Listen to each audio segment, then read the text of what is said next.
por poder ministrar a palavra daquele que vive e reina para todo sempre. Queria agradecer a Deus, em primeiro lugar, por essa oportunidade, por esse privilégio, e louvar a Deus também pela vida do nosso pastor Roberto, que é um amigo. Graças a Deus fui bem recebido nesse ministério. Todas as vezes que colocamos os pés aqui, nós somos bem recebidos. Estou aí acompanhado do Pérez, do Diácono Pérez, do nosso irmão Maicon, da nossa irmã Lorena. A minha esposa, a missionária Cristiane, não pôde vir por conta de uma enfermidade, que de vez em quando deixa ela muito debilitada, e ela trabalhou hoje, saiu de casa às 4h da manhã. Ela pega 5 horas, nós temos que sair de casa 4 e pouquinho. E quando ela chegou em casa, ela falou comigo: olha, provavelmente eu não vou poder estar contigo mais tarde. Mas orei a Deus, mas mesmo assim ela não pôde estar aqui. Mas eu trago um abraço dela para toda essa igreja. Amém, meus irmãos? Amém. Você que trouxe a sua Bíblia, abra comigo em Números, no seu capítulo por número 11. Em nome de Jesus. Números, no seu capítulo de número 11. E o versículo de número 25. Números é o 4º livro da Bíblia. Números, no seu capítulo de número 11, e o versículo de número 25. Estamos ali à frente do Ministério Família Restaurada, fazendo a obra de Deus há 12 anos. Pastor, por que o nome do Ministério Família Restaurada? Porque outra hora eu e minha esposa, nós não tínhamos Jesus, houve essa ruptura no relacionamento, se separamos. Tínhamos a Jennifer na época, a Jennifer estava com 2 anos e um pouquinho, o Jonathan estava com 2 meses na barriga dela sendo gerado.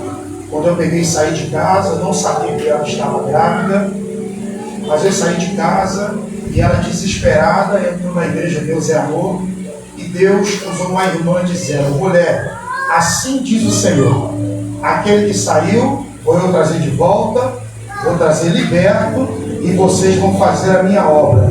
Por isso o nome do Ministério Família Restaurada. Testemunho é grande, é extenso, mas eu fiz só um resumo para você ter mais ou menos uma ideia da obra que Deus fez em nossas vidas, que foi grande, Foi grande. Números capítulo 11, versículo de número 25. Quem achou, diga: eu achei. Eu achei. Que diz assim: então o Senhor desceu da nuvem e lhe falou, e tirando do espírito que estava sobre ele, e pôs sobre aqueles 70 anciãos.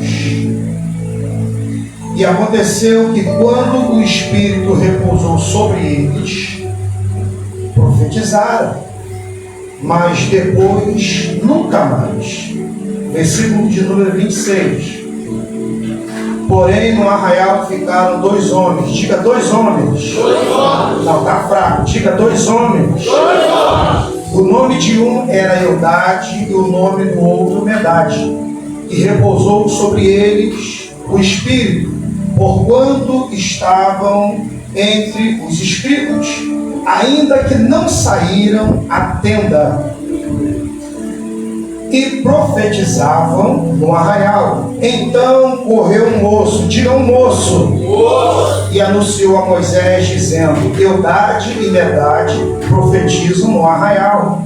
E Josué, filho de Num, servidor de Moisés, um dos seus jovens escolhidos, respondeu e disse: Moisés, meu senhor, proíbe-o.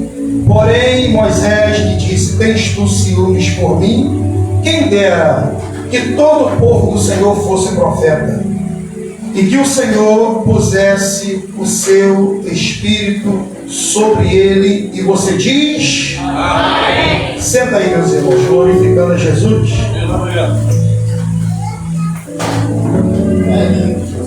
Irmãos, nós estamos aí numa campanha do avivamento, né? E verdadeiramente nós precisamos de avivamento, principalmente nos últimos dias, né? Que a Igreja de Cristo está atravessando uma crise espiritual muito grande.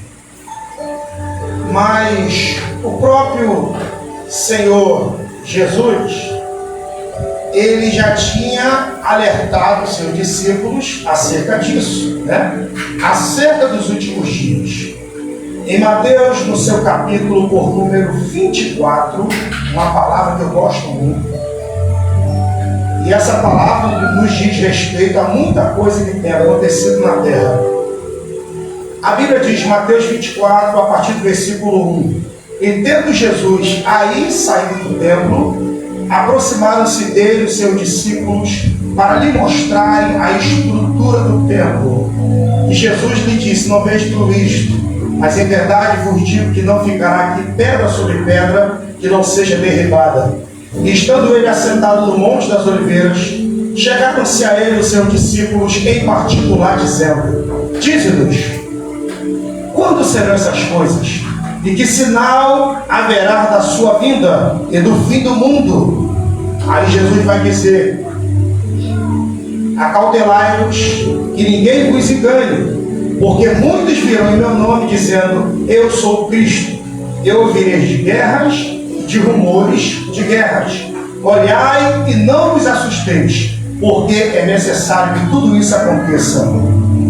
Porquanto se levantará nação contra nação, reino contra reino, e haverá fome, peste e terremotos em vários lugares. Mas todas essas coisas são o princípio das dores. Então vos hão de entregar para seres atormentados e matar-vos-ão, e sereis odiados de todas as gentes por causa do meu nome. E nesse tempo muitos serão escandalizados e trair-se-ão uns aos outros, e uns aos outros se aborrecerão. E surgirão muitos falsos profetas, e por se multiplicar a iniquidade, o amor de muitos se esfriará. Mas aquele que perseverar até o fim será salvo. E este evangelho do reino será pregoado em todo o mundo ou em todas as nações. Então virá o fim. Aleluia. Vira para o seu irmão e diga assim, o amor de muitos.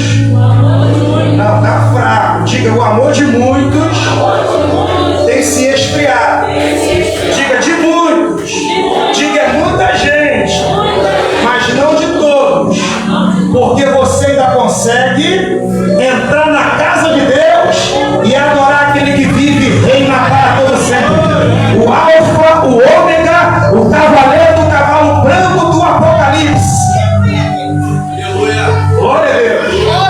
Eu glorifico muito a Deus porque outra hora eu estava aqui no baile da Mangueirinha, eu curti o baile da Mangueirinha, né? Eu falei com o pastor Roberto, tem a igrejinha aqui mais à frente, né? Ou é para lá, ou para cá, para lá, né? Tem a igrejinha, aí ali era colocada a equipe Aboizona na época. Pastor, o senhor é velho, hein? Eu estou com 4,7. Curti muito baile aqui na Mangueirinha. Não saí lá de cima da floresta, tem um campinho. Onde é a floresta? Agora me embaralhei tudo, aqui em cima, né? Ficava lá em cima da floresta, no campinho, lá no topo da Mangueirinha. Ficava na rua da mina, né? Andava e saía tudo. Vira pro seu irmão e diga, Jesus é bom. Jesus é bom. Diga, Jesus é bom. Jesus é bom. Eclesiastes, no seu capítulo por número 11, versículo de número 5. Olha o que o sábio Salomão vai dizer. Assim como tu não sabes qual o caminho do vento, nem como se formam os ossos no ventre da que está grávida, assim também não sabeis as obras de Deus, que faz também todas as coisas. Olha, meu Deus. Filipenses 1, versículo 6. Olha o que Paulo vai dizer. Tendo por certo isto mesmo, que aquele que em vós começou a boa obra, diga, a obra é boa. Diga, a obra é de Deus. Diga, a obra é boa. Tendo por certo isto mesmo, que aquele que em vós começou a boa obra, ele é fiel Ele é justo para aperfeiçoar a sua obra até a vinda do nosso Senhor e Salvador Jesus Cristo. Glória a Deus. Por isso a importância de você ter uma constância em Deus. Continuar jejuando, meditando na palavra, continuar orando, porque sem oração você não vai conseguir obter vitória, principalmente nos últimos dias. Estamos vivenciando o tempo da apostasia. Quando Paulo diz isso, Paulo não está se referindo a respeito dos irmãos que estão lá fora, não. Paulo está dizendo para aqueles irmãos que estão dentro da casa. Está só o corpo, está só o esqueleto, mas a alma está em outro canto, o espírito já se foi. Então nós precisamos ser avivados pela palavra de Deus, porque o avivamento ele vem por intermédio da palavra de Deus. Deixa eu entrar na palavra, tem pouco tempo, né, pastor? Eu tenho que 10 minutos? Não fala para ficar à vontade, não. Até meia-noite, tá bom? Até meia-noite? 20 minutos. Eu tenho a preocupação com o horário. Os obreiros lá da igreja sabem. Irmãos, a Bíblia diz que o povo, em sua trajetória pelo deserto, o povo precisava passar pela última etapa. Diga, última etapa. Antes de entrar na terra prometida. Deus, como sempre, né, estava sempre provando o povo para poder aprovar o povo. Aí a Bíblia diz, como sempre, o povo começou a murmurar, dizendo para Moisés: olha, nós estamos fartos desse maná. É maná de manhã, é maná de tarde, é maná de noite.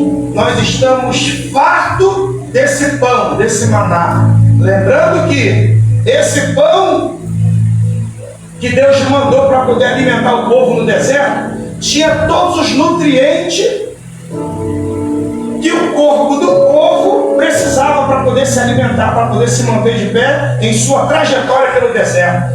Mas o povo murmurava. O povo começou a reclamar, dizendo: Moisés, nós estamos fartos desse pão. Nós queremos carne. Diga, carne. Não é diferente nos nossos dias, né? Quantos não querem mais se alimentar desse maná? Que é carne, que é alimentar a carne. O sentido do jejum é você afligir o seu corpo físico para que o seu corpo espiritual seja avivado. Agora, se você não jejuar, você não vai mortificar a sua carne. Você vai alimentar ela cada vez mais e mais. E a Bíblia diz que o povo não queria mais comer maná, o povo queria carne. Diga, carne. Porque maná direto, palavra direto, chega uma hora que a gente acaba enjoando. Eita Deus! E lembrando que se a gente não nos alimentar da palavra, não tem avivamento. Porque avivamento sem palavra pode ser outra coisa, menos avivamento. Olha! O povo queria carne ao invés de maná. Mas lembrando que Deus criou o maná para poder alimentar o povo no deserto. Você que está atravessando um deserto, uma prova, uma luta, se alimente desse maná. Porque em Deuteronômio, no seu capítulo por número 8, versículo 5, olha o que Moisés vai dizer: recordaste de todo o caminho pelo qual o Senhor teu Deus te guiou no deserto. Esses 40 anos, diga 40 anos, para te humilhar, para te provar, para saber o que estava no teu coração. E ele te humilhou e te deixou ter fome, mas te sustentou com o maná que tu não conhecia, nem os teus pais o conheciam, para te dar a entender que nem só de pão viverá o homem, mas de toda a palavra que sai da boca de Deus. Eu estou sentindo a presença de Jesus na casa. E se eu fosse você, adorava Jesus aí, porque só por intermédio da adoração que Deus opera, que Deus trabalha. Glória a Deus! Jonas pregou a mesma mensagem durante 40 dias. Diga 40 dias.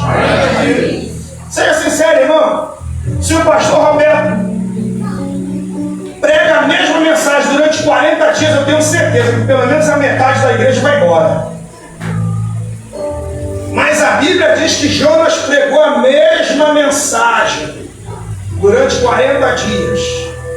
E a Bíblia diz que o povo de Nínive se converteu, hein?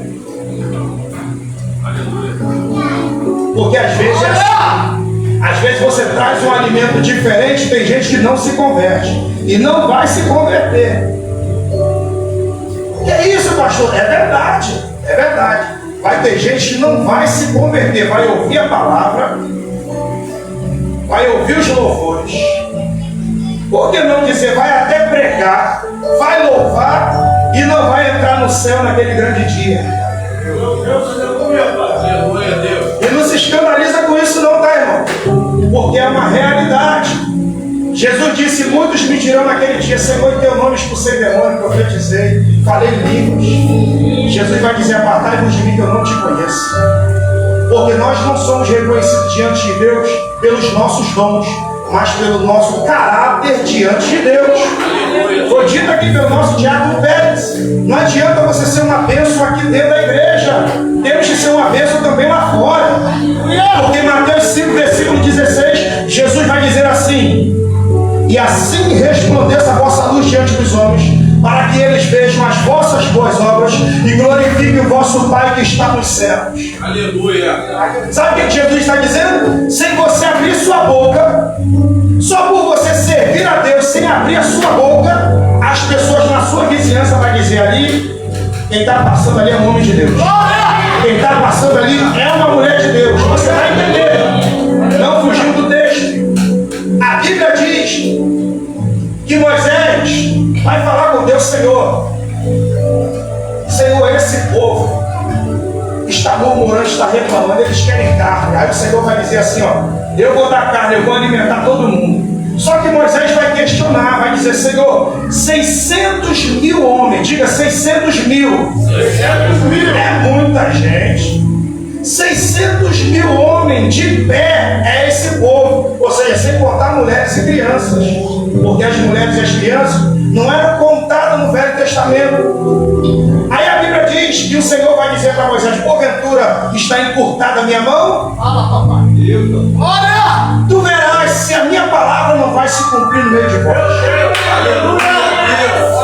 Aí a Bíblia diz que Deus diz para Moisés assim, olha, separa 70 homens, diga 70 homens. 70 homens.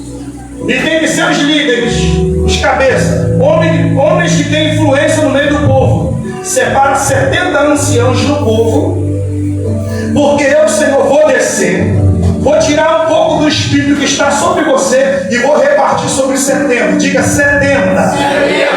Para quê? Para poder ajudar Moisés em sua trajetória pelo deserto. Então Deus precisava levantar homens capacitados para poder ajudar o líder. Porque chega uma hora que o líder não aguenta mais, irmão. Tem hora da vontade de chutar o balde, vasilha, chutar tudo. Eu não sei se o pastor Roberto já deu uns gritos aqui diários, né? Provavelmente sim, né? Então, líder, chega uma hora que o fardo fica pesado. Se a gente não orar a Deus, não pedir ajuda a Deus, para Deus levantar homens e mulheres cheios, capacitados para poder nos ajudar, o negócio fica estreito. Meu Deus. Aí a Bíblia diz que Deus vai dizer para Moisés, olha, separa 70. Escreve aí o nome dos 70. Faz a lista. Moisés vai, escreve os 70, apresenta para Deus. Aí a Bíblia diz que Deus desce. Eita glória! Deus tira do espírito que está sobre Moisés e reparte sobre 70. Peraí, pastor, sobre 70, mas a Bíblia diz que Eudade e Medade estavam lá fora no arraial, é verdade. A Bíblia diz que eles estavam incluídos no relatório dos 70, mas 68 que estavam no encontro, na tenda do encontro.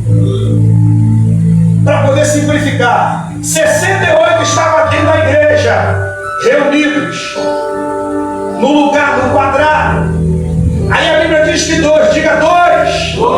Eudade e Medade estavam lá fora no arraial, mas a Bíblia diz que eles estavam inscritos no relatório.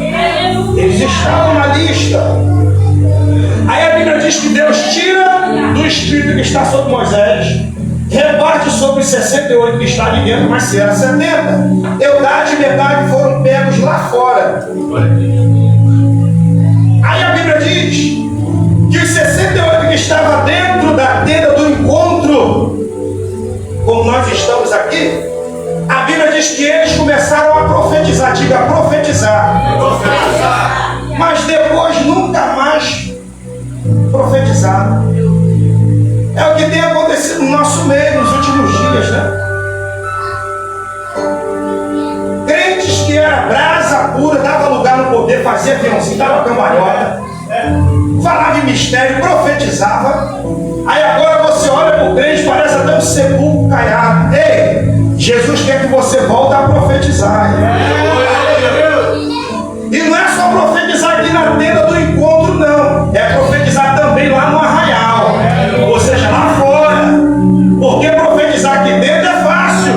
Difícil é você profetizar lá fora, na sua casa, no teu trabalho, no teu emprego. O inimigo pode até se levantar, mas se você está reunido na tenda do encontro e você foi levantado para poder profetizar aqui, eu creio que em nome de Jesus você vai profetizar também lá fora. Eu creio, porque nós precisamos ser avivados por Deus. Aí a Bíblia diz que os 68 que estão na tenda do encontro pararam de profetizar.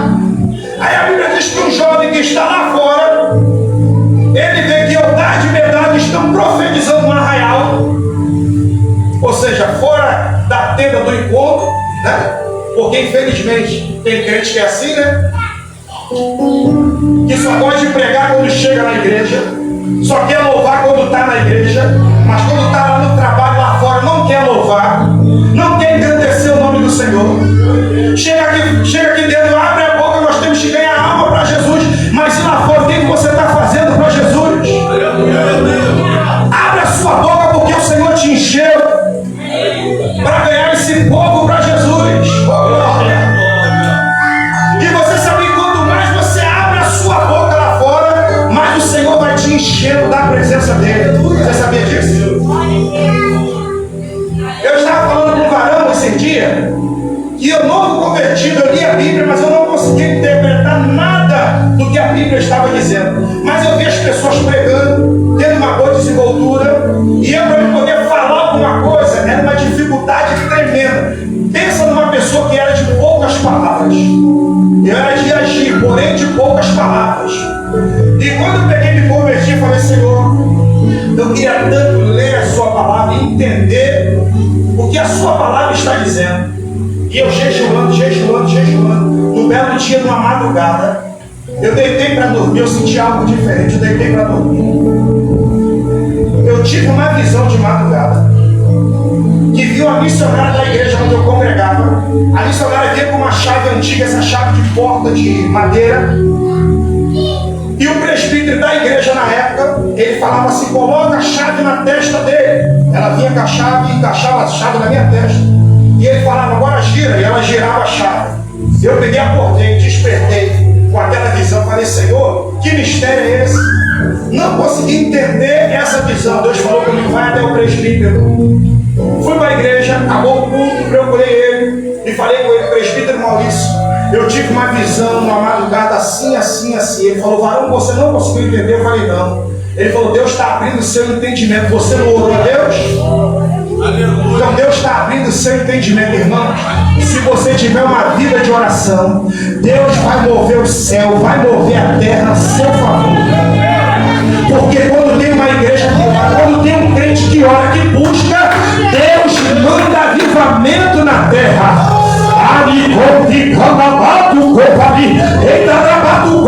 Quem pode adorar Jesus, adora. E adore, porque eu estou sentindo a presença de Jesus.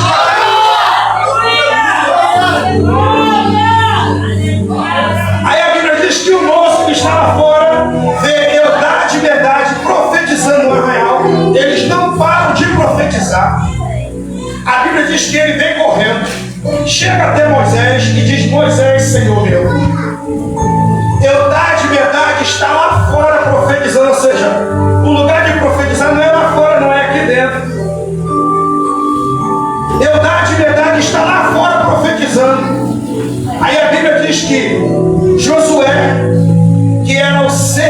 que era o servo de Moisés, um dos seus jovens escolhidos, a Bíblia diz que ele chega para Moisés e diz: Senhor meu, Moisés, proíbe eles. Moisés vira para Josué e diz: porventura tens tu ciúmes por mim? Quem dera que todos da casa do Senhor, todos servos de Deus, fossem profeta. Quem dera que todos profetizassem. O dom de profecia tem que ter na igreja para a edificação da igreja.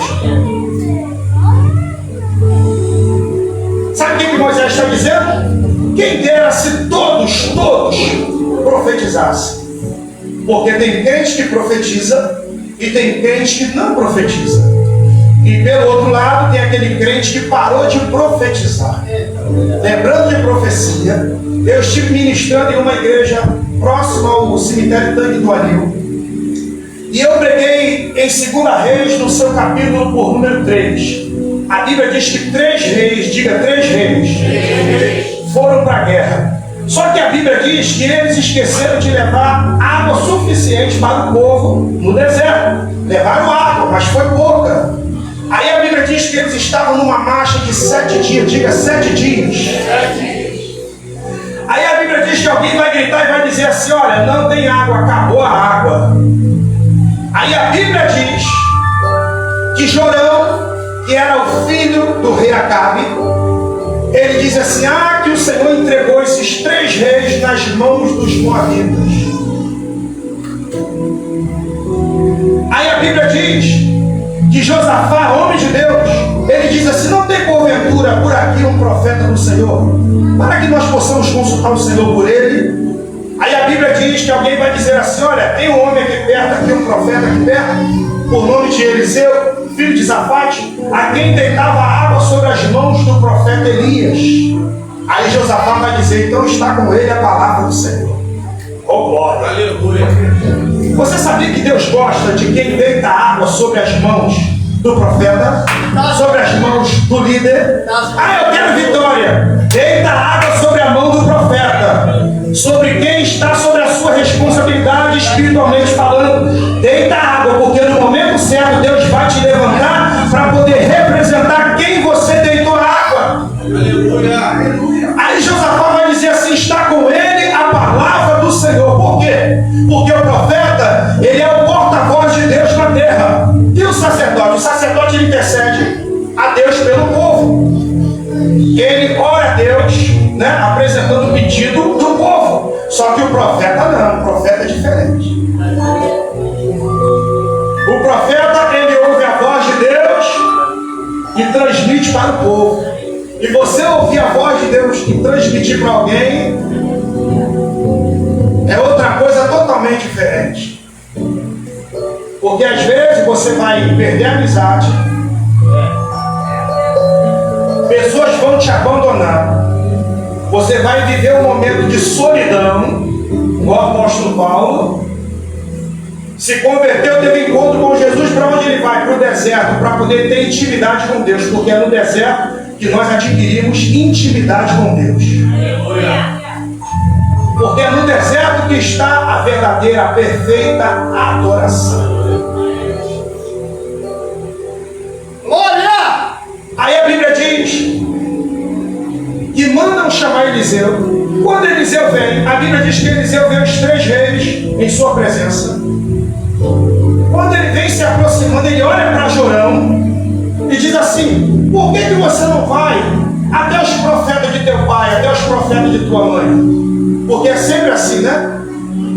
A pessoa não quer nada com Jesus, mas quando o negócio estreita, pastor, ora por mim. Faz uma campanha de oração lá em casa, pastor, me ajuda. Aí a vontade, muitas das vezes, é dizer: eu não vou te ajudar, só que nós não podemos pagar o mal com o mal. A Bíblia diz que Eliseu olha para a face de Jorão e ele diz: por que você não vai até os profetas de teu pai, até os profetas de tua mãe? Aí ele diz: não, porque o Senhor entregou esses 3 reis para os entregar nas mãos dos moabitas. Ele murmura pela segunda vez, pastor, porque é assim: quem está afastado dos propósitos de Deus murmura quando vê a dificuldade. Agora quem está ligado com Deus, consulta a Deus mesmo estando no deserto.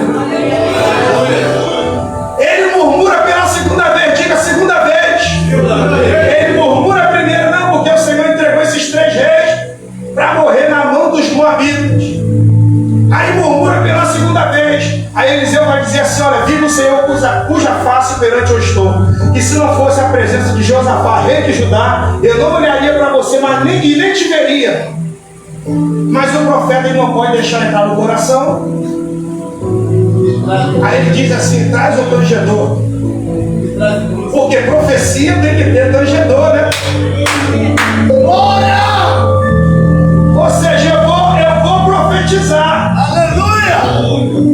Eu vou profetizar, mas antes da profecia tem que ter o tangedor, que traz a inspiração do profeta. Olha, Deus! Olha, eu estou numa igreja, eu estou orando, não sei quando Jesus vai mandar os instrumentistas lá para a igreja, mas eu sei que vai mandar. Porque quando não tem tangedor na casa, está faltando alguma coisa, e lá está faltando isso, está faltando instrumentistas. Mas eu creio que Jesus vai levantar os instrumentistas bênção, assim como é dessa igreja. Eliseu diz assim: olha, traz o tangedor. Aí a Bíblia diz que veio o tangedor. E sucedeu que, tocando o tangedor às portas, a Bíblia diz que veio sobre Eliseu a mão do Senhor. Aí Eliseu vai dizer assim: olha, quando ele recebe a presença de Deus, ele diz: olha, vocês não vão ouvir barulho de chuva, vocês não vão ver vento, mas todavia esse vale se encherá de tanta água, mas primeiro tem que cavar cova. Diga cova, diga buraco, diga sapata, para poder simplificar, porque de repente, né? Tem gente que pensa por cova, vai enterrar o leito, mas é buraco. Não seja sincero, irmão, seja sincero. Você está no deserto, numa marcha de 7 dias, caminhando pelo deserto. Você está cansado, esgotado, a água está acabando, e vem o profeta e diz: olha, tem que cavar buraco nesse deserto. Seja sincero, irmão, seja sincero. Você entra aqui numa prova, numa luta, seja sincero. Não precisa nem responder. Você está numa prova e uma luta, aí você chega aqui chorando com a olheira no meio da bochecha, né? Aí você chega aqui, aí o pastor Roberto diz assim: olha, irmão, quem está no deserto aí, a metade da igreja levanta a mão. Aí o pastor Roberto diz: olha, Deus falou comigo para poder você cavar cova nesse deserto. Se for crente, se estiver cheio da presença, se for avivado pela palavra, vai cavar cova. Agora, se estiver desligado, vai sair da igreja, não é possível. Eu estou numa prova, eu estou no deserto. Pastor Roberto, quando eu cavar cova nesse deserto, não, eu vou sair da igreja, vou pedir a bênção. Eu vou pular agora antes que o barco se quebre. Mas a Bíblia diz que Paulo vai dizer assim: o navio vai até se quebrar, mas ninguém vai morrer. E eu tenho um recado: se agarra nos destroços, naquilo que sobrar do navio, nos pedaços, para poder significar: agarra na guitarra, agarra na cadeira, agarra na coluna, porque chega uma hora que o barco é sacudido, e só permanece vivo quem recebe a instrução de Deus dada pelo profeta que Deus levantou na terra. Oh, glória! A Bíblia diz que creia nos meus profetas e prosperareis. Quer prosperar? Obedece a ordem do profeta. Eu sei que é difícil, porque profeta parece que vem com cada coisa, com cada ideia. As águas são más, ou seja, é estéril, não tem vida. Aí o profeta diz: ó, traz sal, coloca dentro de uma salva nova, sal. Seja sincero, irmão. Seja sincero. O profeta diz para você: olha, traz sal. No máximo que pode acontecer é o quê? Salgar a água, sim ou não? Vai salgar a água. Aí o profeta diz: traz sal, e a Bíblia diz que ele vai até o manancial das águas. Ele vai até a fonte do problema. Eu não sei qual é o problema que você está vivenciando. Maravilha! Eu não sei qual é a prova que você está enfrentando. Eu não sei qual é a luta.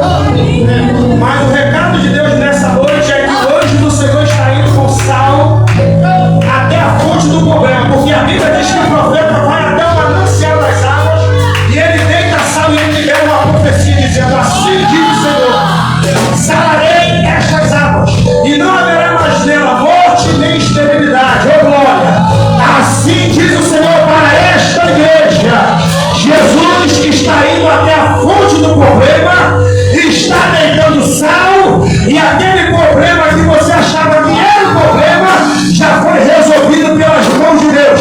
Quem deve levanta a mão lá no terceiro andar e libera glória para Jesus aí, porque ele gosta de glória. Ele gosta de glória. E aqui eu encerro.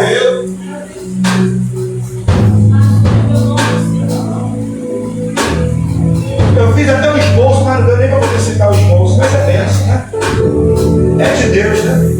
Às vezes a gente prepara o sermão, né, pastor? Mas aí Deus muda tudo, né? E bom é quando Deus está no negócio. Não que nós não temos que preparar o esboço, não que nós não temos que estudar, temos que estudar, buscar conhecimento, irmão. Mas se Deus quiser desfazer o negócio, Deus desfaz, porque a palavra é dele. A Bíblia diz que os dois ficaram lá fora profetizando. Fora da tenda do encontro. Porque o lugar destinado era ao redor da tenda do encontro. Só que a Bíblia diz que eles estavam lá fora. Vocês sabiam que quando nós estamos aqui, tem crente lá fora profetizando? Você sabia que quando nós estamos aqui, tem crente que não pode vir para a igreja, mas está em casa, Senhor, dá vitória na minha igreja. Então, meu pastor, toma a saúde dele, Senhor, na tua mão. Senhor, continua sustentando o meu pastor em tuas mãos. Porque a Bíblia diz que os homens que foram para a guerra, segundo Samuel, a Bíblia diz que Davi vai atrás dos amalequitas, porque a Bíblia diz que a cidade tinha sido saqueada. Os amalequitas deram um ímpeto contra a cidade, levaram as mulheres, as crianças cativas, mas a Bíblia diz: todavia não mataram ninguém, somente os levaram consigo. A Bíblia diz que Davi vai para a guerra com os homens. A Bíblia diz que 200 homens, diga 200 homens, não puderam atravessar o ribeiro de Besor, porque eles estavam cansados por conta da bagagem. Eles pararam ali. A Bíblia diz que o restante foram, conseguiram o despojo, conseguiram a vitória. E quando eles retornaram, a Bíblia diz que alguns homens maus, filhos de Belial, que estavam no meio do povo, disseram para Davi: visto como que esses homens não foram conosco na guerra, nós não lhe daremos o despojo que nós conseguimos, mas que cada um vai para a sua própria casa. Davi vai dizer assim: não, irmãos meus, não façais tal coisa, porque a parte que é daqueles que foram para a guerra será também para aqueles que ficaram com a bagagem. Você sabia que tem gente agora nesse momento que está com um fardo tão pesado, mas tão pesado, mas tão pesado, que a vontade era de estar aqui nessa noite, mas não pôde chegar porque a carga está muito pesada. Mas a vitória de Deus que está nos dando nessa noite está alcançando aqueles também que estavam no seu coração, com a sua mente, que está aqui dentro da casa de Deus. Oh glória! Se prepare, contigo aqui na oração da irmã, contigo aqui. Eu profetizo que testemunhos extraordinários serão contados nesta igreja. Eu creio, porque meu Deus, segundo a sua riqueza, suprirá todas as nossas necessidades em glória por Cristo Jesus. Quem acredita, diga: eu creio. Diga: eu creio. A minha vitória, em nome de Jesus. Eu queria cantar um corinho, posso? Um corinho. Você consegue se colocar de pé? Você consegue? Eu estou com saudade. Eu cantava lá no lugar dos mistérios. Eu tenho uns 15 corinhos de fogo, irmão. Tenho uns 15. Eu ministrava a palavra em cima daquela. Vou cantar um corinho, tá? Fica tranquilo, não vou te afadigar não. eu ministrava uma palavra em cima daquela pregação, pastor. Nascia um corinho. Eu vou contar em forma de poema.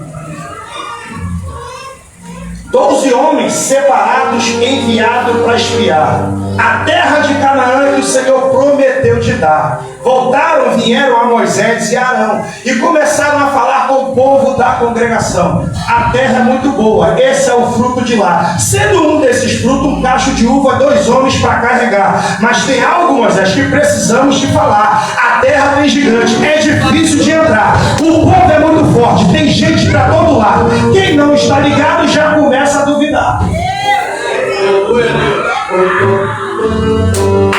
Reis, capítulo 4, versículo 38. E voltando a Eliseu àquela terra de Gilgal, havia fome na cidade, aquilo não era legal. Os filhos dos profetas estavam assentados em sua presença. Então disse Eliseu para o seu moço Geazi: põe a panela grande ao lume e faz um caldo para mim. O servo inteligente da palavra não se esquece, faz o que o Senhor mandar, não questiona, obedece. O que está para acontecer, o nosso Deus aqui revela. Não deixa enganar os seus profetas aqui na terra. Então saiu para o campo um daquele apanha erva, achou uma barra brava e botou dentro da panela. De repente alguém clamou e disse: homem de Deus, a morte na panela. Não puderam então comer. Eu creio nessa noite, não vai ser tão diferente. Aquilo que estiver oculto, Jeová revela os crentes.